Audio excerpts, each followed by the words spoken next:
So my apologies. I don't know what happened. I know my stream just randomly ended. So this is like I guess like a part two, if you will, or a second part to the stream. I'm gonna try to figure out what just happened real quick. I'll be right back.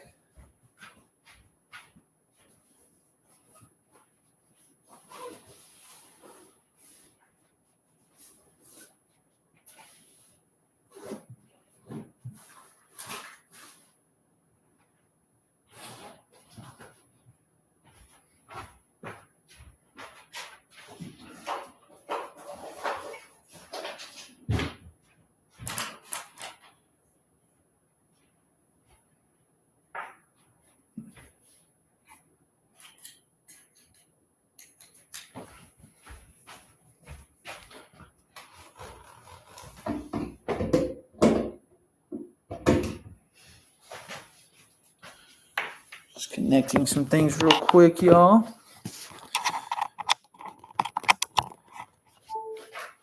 Yeah, but so I have no clue why that just ended abruptly. But yeah, so what I was talking about was just the Notre Dame coach, Micah Shrewsbury, slapping his mic in a rant about just like him. He was just passionate, which was good. You like to see that of coaches. But yeah, then also there's just like some craziness going on with the games in college basketball. Like Seton Hall beat UConn in like two last minute like scores or like two last second scores, one to get into overtime and then one in overtime, which was crazy. Um, yeah, so but to me, like seeing all these upsets, right? I think the Cinderella stories and all this is going to go so crazy this March because there's really to me like no, like because I've paid some attention to college basketball right now. I'm looking, but like to me, there's absolutely like no favorite for like the college basketball March Madness. Like I haven't seen a true favorite into like who's gonna win. Like right, obviously like Auburn's number one, like or like all these like but like none of these teams like they can all compete with each other really. Like 1 through 25 even like on the rankings can compete with each other. Like much less whoever fills out the rest of the 64 team tournament. There's just so much. There's a word I'm looking for, but it's but yeah, there's so much ability for competition, like peer-to-peer competition, right? And like the Cinderella stories are gonna be nuts. Oh, sorry. The Cinderella stories are gonna be nuts for like this March, which is gonna be so good for the fans. There's gonna be like teams we didn't think that would be so far, like, but it's like gonna be even more so than like what we've seen in like years past, I believe, just because the lack of like dominance between any of these teams, right? Because like we switched number ones a bunch, and like all these like higher level teams have lost, right? Like Iowa State's lost, like Kansas just lost, like Utah. Like I said, UConn just lost to Seton Hall, and it's like these teams are like Seton Hall hasn't even been good this year. Like cause sometimes obviously Seton Hall is pretty decent, but then like yeah, you'll have these teams. It's like oh yeah, they just got their 5-game winning streak snapped, right? And it's like oh yeah, they look hot. But then, like, yeah, and that's the thing. Also, like these teams that you don't expect to have 5-game winning streaks have 5-game winning streaks. So then you're going to get to March, and right, 5 games gets you all the way to like where you need to be, really, like Final Four, Elite Eight type stuff. So, yeah. But then, so yeah, college basketball, right? March is coming, so we will start heating up on the conversations with that. But so far, that's all we really have on college basketball. But college football wise, we had a couple topics. The draft talk is heating up, but also just today, I believe the Big Ten and SEC commissioners they came out and vocally said like that they would like a 12, like they like within the 12 team playoffs, they wanted like a straight seed kind of thing instead of how we did last year, which I'm kind of a fan of. I do like the whole like top 4 teams get like the week off.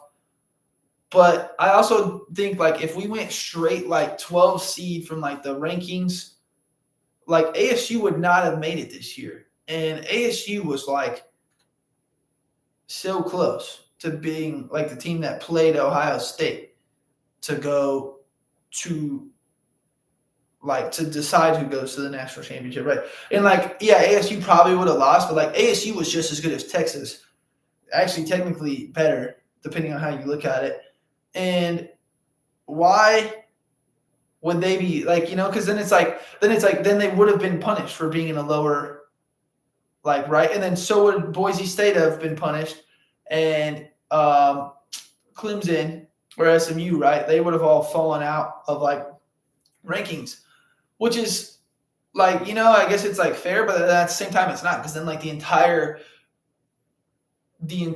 like college football playoffs would have been like almost all SEC and Big Ten schools, which given is probably why those two commissioners want the straight seeding. And it's like, yeah, in a way that's fine, but then it's like when it's like just all Penn State and Ohio State and like, I mean, yeah, Notre Dame probably would have made it, but then they're basically a Big Ten school anyway, right? And they're also like a higher level, right?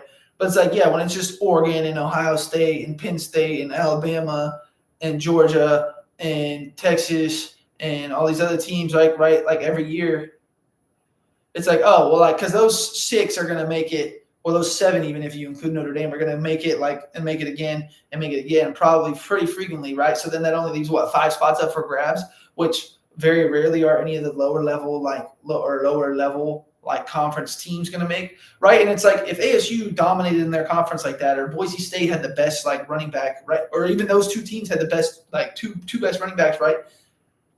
Like, because then it's like, then who like then we have to like, if we do the 12 team thing, then we have to do a deep dive into like the committee, like who's picking these 12, like who's picking these rankings, like who's making the college football playoff rankings. That's a huge thing, yeah.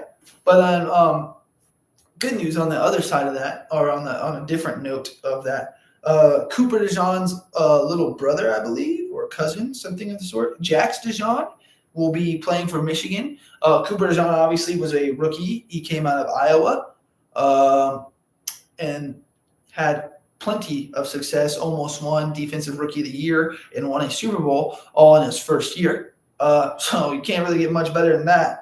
I mean, he could have won Defensive Rookie of the Year, but Jared Verse it is, Yeah, but other than that, draft talk, right? So we have the 2 top quarterbacks, right? Viewed wise, or overall viewed wise, like consensus wise, the 2 top quarterbacks are Shedeur Sanders and Cam Ward. And they both had pretty big comments and or like topics of discussion in recent like news. And one was Cam Ward, right? Everybody, he was like, because right, he's the consensus 1 pick, but then people are talking about how like the Titans might get Aaron Rodgers and then use their first pick on somebody else or trade their first pick, which, right, and I wouldn't blame them for doing so. But then you have Cam Ward, who then would not go number 1 as people projected him to go, because he was like the most talented quarterback in the NCAA football. And then it's like he's telling people like, oh yeah, if you don't draft me, I'll remember that, and you'll be the team that I have to play, and I'll like remember that you didn't draft me when I play you, and then I'll beat you, like, right, which is fair, like, and like there is people like that, like Amon-Ra St. Brown, like, right, he said that he wrote down every wide receiver's name in the draft that went before him, and then like every time he plays them, like he has like an extra fuel to the fire, which, I mean, that's fine. Like, you want players to have that mentality where it's like, oh no, you didn't take me. Like, I'm going to show you that you should have taken me, because like that's why they're up there on that level. Like, you're not like a projected first overall pick or top 3 pick without having some kind of mindset of that sort where you're like, oh, like, nah, I'm him. And if you don't think I'm him, I'm going to show you I'm him. And it's like, that's, like, you want that for like, and like that alone like makes you like, oh, maybe I don't want to pass on this dude, right? Like, if I'm Tennessee, like maybe I don't want to miss out on Cameron Ward, because this dude's a dog. He also has apparently dog mentality. I don't know. Good marketing strategy by him. Also, like, good, like, hey, like, you can pass on me if you want. I don't care. I'm not going to be offended, but I am going to show you that you were wrong. And that's good. And then Shadur, on the other hand, he got there was a video released of him where he was discussing with his buddies. They were like, oh yeah, we play Madden, right? Like, oh, I play on like all these different teams, right? But then they were like, oh yeah, Shadur only plays on that one team. He's only good with that one team. And they're like, what team is that? And then they was like, oh, it's Cleveland. It's the Browns. Right? I believe they said it's the Browns, right? But they were referring to the Cleveland Browns. And it was like, oh, he was like, yeah, I just like how they move on there. Basically, he was basically highly complimenting their offense, and probably they're like play calling idea, like basically is what he was saying, which is a huge marketing pitch from him as well. Like basically, I mean, I view everything from a marketing standpoint, right? Kind of. That's just like how my mind goes, and I'm like, oh yeah, he's marketing himself to the Browns, which if the Browns are smart, their best option is to take a quarterback. Yeah, you're paying Deshaun Watson, but guess what? He's trash, and you're not getting out of his contract. So the best way to get out of that is to draft a rookie, like same way the Broncos did it. They had Russell Wilson. They realized Russell Wilson is kind of bad at football now. He's kind of washed a little bit. Not that he always was, right? Not that Deshaun always was, but like they are not what you gave them those contracts for, and that's just how the system works. That's how the cookie crumbles. Okay. And now you have Deshaun Watson, and you have given him guaranteed all this like ridiculous money for his piss poor play, and you don't want to rock it again with Jameis Winston, and you don't want to rock it again with Dorian Thompson-Robinson because Dorian Thompson-Robinson was overdrafted, if you will. Not that he's bad, he just was kind of like projected very high, or like not projected very high, but like he had high expectations being a great player or like a good player in college. And then just didn't really live up too far, right? Because he's obviously not a starting quarterback. He's shown. Jameis Winston, some people believe he's a starting quarterback. Some people don't. I would love to have him on the Steelers personally, but him overall, the Browns have showed that they don't want to rock with him overall. But yeah, if I'm the Browns, you can keep Deshaun Watson and then draft a quarterback. And then if Deshaun Watson is playing terribly again, then you're like, hey, Shadur, right? Or whoever else that they may or may not draft. You bring in Shadur. We'll just say that for the sake of this, because I mean now I'm kind of convinced that he's going to the Browns. But then it's like, okay, because he's talked to all these top like 5 pick teams, right? Because it's like, oh, I am a high projected top 5 pick. Why would I not talk to all these teams? I want to talk to all these teams, which smart move. Like I said, these kids are getting smarter and smarter nowadays, right? Like Cam Ward is not saying this for a reason, and Shadur Sanders did not let this video go out for a reason. Like they want these teams to know, like, hey, come on, right? And so then it's like Shadur letting that video go out, right? And then the Browns, oh yeah, so like right, the Browns, like I said, their best move is to go get a young quarterback, like the Bo Nix happening with the Broncos, and then maybe the pain that you're suffering will get rewarded. Like the Broncos did. Like they still had to pay Russell Wilson, which sucks. But guess what? Their starting quarterback that was drafted like 10th overall or wherever Bo Nix, he was drafted in that area. Oh, he's worth like a couple million, which like to an NFL franchise, especially with the salary cap going up, which we'll talk about later. With the salary cap going up, like and these NFL teams paying high dollars for quarterbacks. Like, guess what? You're already paying like what, $50 million for Deshaun Watson. So basically consider it paying $52 million for Deshaun Watson and a backup plan. That's a really high-level player, right? And then even then, you don't have to start Deshaun. Like if Shadur comes in and is like learning the offense really well, since he obviously plays it on Madden all the time. No, but like actually, like that's the thing. Also, if you put the real offenses in Madden, right, and he's playing with that Madden offense like over and over and over again, right, and it's the same coach, Kevin Stefanski, like he's going to know at least some of the plays, right? Especially if he's got such a high level football IQ to where he's actually playing Madden like on a different level where he's like, oh yeah, I know football. I'm like breaking down these plays. And then he's playing with your team, right? Obviously he's not going to be the play caller because he's a rookie, like as he is on Madden is what I'm referring to. But like that's the coach's job. The coach is going to know more. He's going to know the plays in and out, like because obviously he's going to have the playbook as well. And that's what I'm saying. Like if you get a rookie quarterback and he shines, right, you don't have to start Deshaun Watson. You can just have Deshaun Watson on the bench and be like, yeah, okay, you want to play, you got paid all this money, you should have been better. Sorry about it. And like, what is he going to do? Like, just demand a release? Then good, get out of here. We already have to pay you anyway. We might as well just let you go and then sign some other backup for like 5 million, 10 million, right? Like a Sam Darnold deal. And that's the thing as well. Sam Darnold deal, like they had a rookie quarterback, they were going to give him the reins. Like there's no question they were going to give JJ McCarthy the reins. And then then you got injured, but then then you give Sam Darnold the thing, and then also you get Daniel Jones. Like there's options out there for like solid backups, right? And then if that's what you need, and then clearly you're going to need a solid backup anyway because Deshaun Watson always gets injured.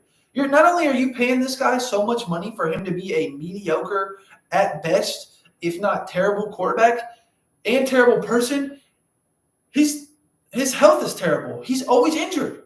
So it's like what is the point of you not getting a quarterback? I don't know. Because there was talks of like them being like, oh no, we kind of want to ride it out with Deshaun Watson. Like you've been riding it out with Deshaun Watson, and guess what? You're still the damn Browns. You're still trash. You're so bad that your star player Myles Garrett wants to get the hell out of town. And Cleveland, from what I've heard, isn't too bad of a city, right? The nice parts. I mean, every city has its bad parts. But yeah, so that's a little bit of that draft talk that we were referring to. Then we will go into the NFL. We will break down some of that stuff. Some of the coaching signings. The Darren Rizzi from the Saints. He was their interim head coach. Did not get hired because they went with Kellen Moore because the Saints are not a good organization. That's my personal opinion. He goes to Denver as their special teams coordinator, as it's what he was in New Orleans before he switched. He was their special teams coordinator. Then obviously was good enough to get the interim head coaching role. And doesn't it kind of scare you that like all the Saints coordinators and head coach, right? Because Dennis Allen, they all like got fired, right, or left, but then they all got like jobs elsewhere. It's like maybe they weren't the problem, right? I don't know. Also, yeah, even so much, Kellen Moore, apparently there was like reports where he's not committed to Derek Carr for week 1, right? And it's also like when you just got to when you just get to a team and you're like you haven't even probably really had time to evaluate the players yet. And also Derek Carr's not an automatic answer at quarterback. Like, it's like, why would he be committed to him? Because that's what it was. He was non-committal to Derek Carr being week 1 starter. Well, yeah, because guess what? If there's a better player out there for either cheaper or longer, right? Because Derek Carr's a little bit older. Like, say you go out and get you get a Sam Darnold or a Justin Fields or like an Aaron Rodgers. I'd rather have any of those dudes than Derek Carr. I'd almost rather have Russell Wilson, and Russell Wilson's left a sour taste in my mouth. Jameis Winston, I'd rather bring Jameis home. No. Derek Carr, I wouldn't commit to Derek Carr as week 1 starter either. You know why? Because he's been terrible lately. Everybody that was mad last year, Michael Thomas went off on him even because he's throwing hospital balls as a receiver. The dude's been in the league for so long and he doesn't even play like it. And so I wouldn't be committed to him either. So that's the one good thing that Kellen Moore has done so far in his short tenure. So when I originally was super harsh on the hire, maybe I was too harsh, as Kellen Moore has showed to be like pretty well versed so far for the role. Yes, but then the passing game coordinator was, speaking of Kellen Moore, his replacement as the offensive coordinator in Philly was their passing game coordinator named Kevin Patullo. I believe that's how you say it. But yes, so that's good for him. A lot of passing game coordinators have been promoted lately, and then clearly the passing game coordinator for Philly was successful as his passing game won the Super Bowl because they stopped Saquon in the Super Bowl, the Chiefs did, but they didn't stop Philly, and they didn't stop the offense. Obviously, it's not too hard to be a great passing game coordinator when your third best wide receiver is Jahan Dotson, and your tight end is Dallas Goedert, and your top 2 wide receivers are A.J. Brown and Devontae Smith. He had like the perfect plethora. Like he had the outside guy that was super fast and small. He had the outside guy that was huge and could like moss people and catch. And he had the inside guy, Jahan Dotson, that was young, quick, like jittery, if you will, right? You know what I mean by jittery. Right? And then the tight end that's like can do it all. He can block and catch and like do all that, right? So it's like, yeah, and then also a quarterback who can run and pass. Pretty, like, right. I wouldn't say Jalen Hurts is like really like elite at passing or elite at running, but he is really good at both, which makes him almost an elite overall player at quarterback. So right, like, and yeah, but that's not really the takeaway, right? Because also like you could get all the pieces of the puzzle, but you still got to put the puzzle together. If you know what I'm saying, like you've got to put the puzzle together, right? And then even then, after you put the puzzle together, if you want it to stay together, you got to glue it. You got to glue that puzzle. If you're gonna because if you're gonna frame the puzzle with a Super Bowl trophy next to it, you're gonna have to have some glue. So this passing game coordinator, I'm sure they made the right move by promoting within, right? Because you obviously have a winning system. So them promoting within was good. And then them like giving their passing game coordinator, who seems to have well deserved this role, that's good. And I honestly I think he could easily be a better offensive coordinator than Kellen Moore. Nothing against Kellen Moore. But he could easily be better offensive coordinator. And then the Jaguars still need a GM.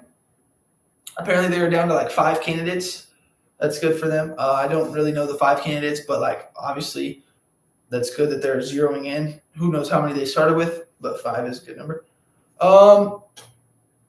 Preston Smith and Raheem Mostert were some notable cuts. Raheem Mostert, running back from the Dolphins, got cut. Preston Smith, like linebacker, edge rusher from the Steelers, got cut. We picked him up right before the trade deadline, actually. Mostert, definitely fast and can score points. He will be a decently sought-after free agent.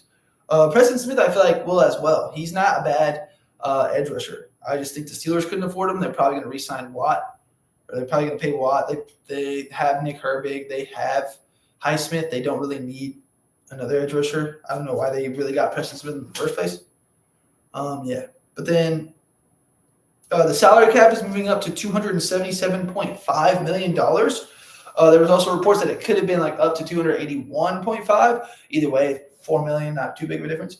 But yeah, that gives, because last year that's $22 more million than last year, which is like a whole player, which for the Bengals could mean a whole T. Higgins while still having the same amount of money you had last year to pay for the rest of the team.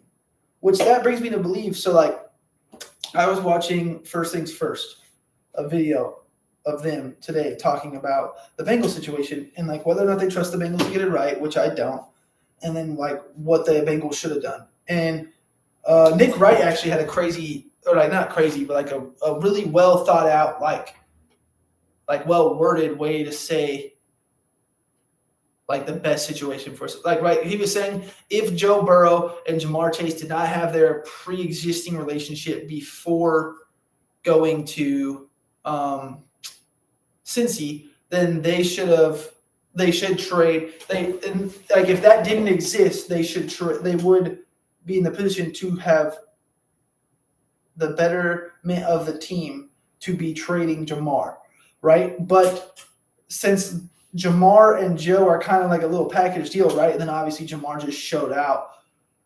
Like, because that's the thing as well. Like, after Jamar showing out, trading him now would be crazy because you'd be selling high and like getting more picks than you would for T. Higgins, right? And I know Jamar is also like quite a bit better than T. Higgins, but the way T. Higgins played the last couple of years, right? You look at him and you're like, oh, this dude actually might be like a top 10, 20 wide receiver in the league, right? Like, given T. Higgins goes to free agency, he's going to be one of the top sought-after free agents in general, like any position, especially wide receiver. He probably will be the top wide receiver, unless like somehow. Well, there's also Cooper Kupp, but I believe Cooper Kupp is like getting traded, not getting released. So, yeah, like, and plus, I'd rather have T. Higgins than I would Deebo Samuel, right? So, like, why would you trade for Deebo Samuel if T. Higgins? And then everybody was like, they were also discussing whether or not the Bengals should franchise tag T. Higgins and then trade him. But, I mean, you could do that just to, like, you could franchise tag T. Higgins and then trade him just so you get something back instead of just letting him go. But then the Bengals were saying that they wanted to get T. Higgins back long term. They wanted to get T. Higgins, Trey Hendrickson, Jamar Chase, all back long term, while also, right, they're still paying Joe Burrow. And then Joe Burrow said he would restructure his contract, right? But still, having all 4 of those dudes, right? Because even if you do franchise tag T. Higgins, if you don't reach a good agreeable deal with him, and then you pay because you're going to have to pay Jamar Chase top dollar. He's going to have to be the highest paid wide receiver. And then you pay Trey Hendrickson, who's going to be asking for a lot of money because he just led the NFL in sacks. And then you're already paying Joe Burrow like $50 million. Like if you pay all those dudes that much money, like so, right? So top dollar for wide receivers, right? It's going to be like $30 million. So say you're giving both guys like $30 million, right? Average. Or even 135, 125, or 135. And that's the thing, if you franchise T, it's going to be getting like 30 or like 28. Like, right? And like you got to franchise him, and like you got to decide now, right? Because franchise tags also like close out on the March 4th, right? So that's going to help clear up things in the near future, like for the next episode and stuff, like because more people will get franchise tag money. We'll know more. But yeah, so say like you're paying those guys like $65 million total. And then you're paying Joe Burrow $50 million total. That's already $110 million. And then you're paying Trey Hendrickson what? 25? I don't even know what the going rate would be for but yeah, we'll just say 25 just to be safe. So you're paying 65 plus 25. That's 90 plus 50, 140. Literally half of your salary cap is going to 4 different players when you need to make a 53-player roster. So you need to pay now 49 other players only half of the money that you have. Right? And then, I mean, I guess this probably works the same. Like if you look at other teams, right, it probably does work the same, right? Because they all have like super high paid players. But then it's like when it's all into the passing game, right? And you don't have a super shirt up O-line as part of that passing game. And then also you don't really have a star running back to help with that passing game. Like, I don't know. I don't think paying both wide receivers is the smartest move for Cincinnati. Because, like, another thing I believe Nick Wright brought it up as well in his First Things First show was, like, all 4 of these people, Joe Burrow, Jamar Chase, T. Higgins, and Trey Hendrickson, all had – like top years of their career years, and they all didn't even make the playoffs. Like, didn't even win awards. I mean, Joe Burrow got Comeback Player of the Year award, but like even a Triple Crown didn't get the Triple Crown and the excellent year Joe Burrow had didn't get them like Offensive Player of the Year. Trey Hendrickson didn't even get Defensive Player of the Year. A cornerback got it, which is so rare. When he was like, normally the sack leader is like almost a shoo-in. Or actually, no, they're not, I guess, because TJ Watt didn't win it when he led sacks, which was ridiculous. But anyways, that's like, I don't know. Normally it's like an edge rusher, though, right? Or somebody like, normally it's never a cornerback. Now it goes to a cornerback, even though the Bengals got, yeah. So it's like, I would get rid of T if I was them. They want to franchise him and tag him. Or if they want to franchise tag him and then trade him, that's fair. That's a fair move. That's a smart move. So, yeah, they need to figure that out, right? Obviously, the franchise tag deadline is coming up, and then obviously right after that, the offseason will start, like March, I think like 12th or whatever is whenever the offseason starts. So we're just going to have to wait and see what the Bengals do. They do not have a history of making the best decisions. So we will see. Right. Or paying players for that matter, like high level contracts. So we're going to see. We're going to see what they do. Yeah. But then like quarterbacks, right? There's also a lot of quarterbacks that are up for discussion right now. Because Aaron Rodgers should be on the market. Even though apparently there was reports that he wanted to be